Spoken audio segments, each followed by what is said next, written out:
Une personne est à terre en sang. Elle crie de douleur, avec un couteau planté dans le dos. Elle explique l'agression dont elle vient d'être victime. Des passants s'attroupent autour d'elle. Certains regardent son dos ensanglanté, hochent la tête et continuent leur chemin. D'autres restent auprès d'elle pour la réconforter en attendant les secours. Ils lui demandent de rester calme, d'arrêter de donner les détails de son agression à tout venant. Mais elle ne veut rien entendre. Elle maudit son agresseur et veut à tout prix utiliser le peu de force et de lucidité qui lui reste pour se mettre à sa poursuite. Tous lui disent que ce n'est pas la meilleure chose à faire et qu'elle devrait penser à sa santé.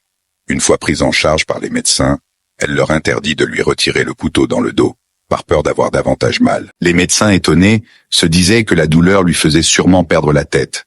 Tous essayaient de la rassurer et lui demandaient de leur faire confiance. Comment cette personne peut-elle penser pouvoir vivre avec un couteau dans le dos? N'est-elle pas suicidaire, en se détournant de son état critique pour vouloir s'occuper de son agresseur? Et pourtant, nous sommes nombreux à nous comporter de la sorte. Je m'explique. Cette personne à terre, c'est celui qui a été offensé, trahi, humilié, calomnié, rabaissé, dénigré. Ce couteau, c'est le mal qui lui a été fait.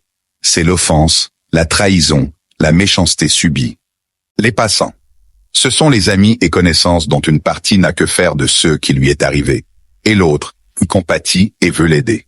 Le dos ensanglanté, c'est son âme blessée et douloureuse.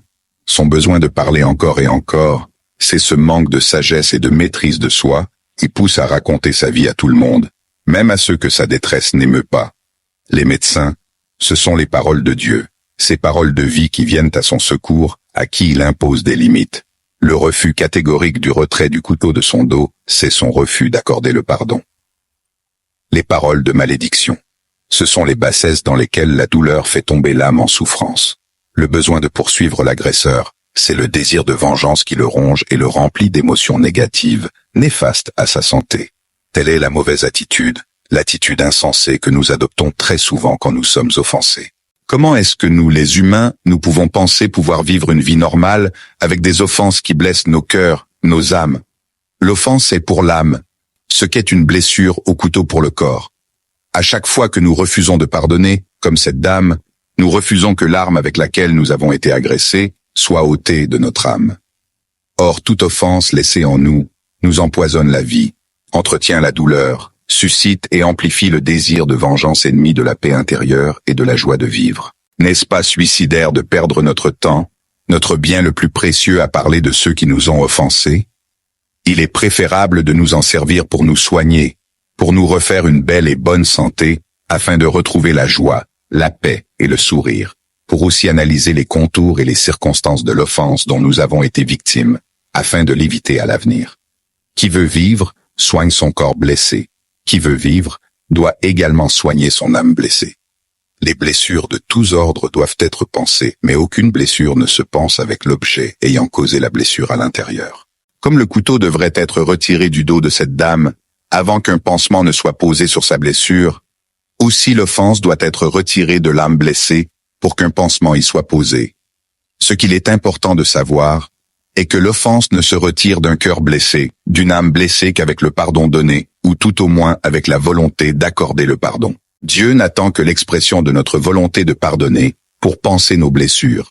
Ce n'est qu'après cette étape du pardon accordé, ou de la volonté de l'accorder, que la puissance divine, créatrice et réparatrice, avec son allié le temps, pose sur nos blessures de cœur, de l'âme, les pansements adéquats. La volonté de pardonner libère l'âme des offenses, l'ouvre à la grâce qui la répare et la purifie de tout ressentiment, amertume et émotions négatives. Nous avons besoin d'aller mieux, de bien nous porter. Notre santé physique, nous la désirons et savons en prendre soin. Il nous faut aussi désirer et prendre soin de notre santé mentale, émotionnelle, psychologique et spirituelle. Inspectons-nous donc et débarrassons-nous de tout ce qui nous affecte négativement. Libérons-nous de toutes ces offenses tranchantes pour connaître et savourer des joies nouvelles. Pardonner à l'autre, c'est accepter le pansement de son âme blessée. Le contraire, c'est se laisser mourir à petit feu.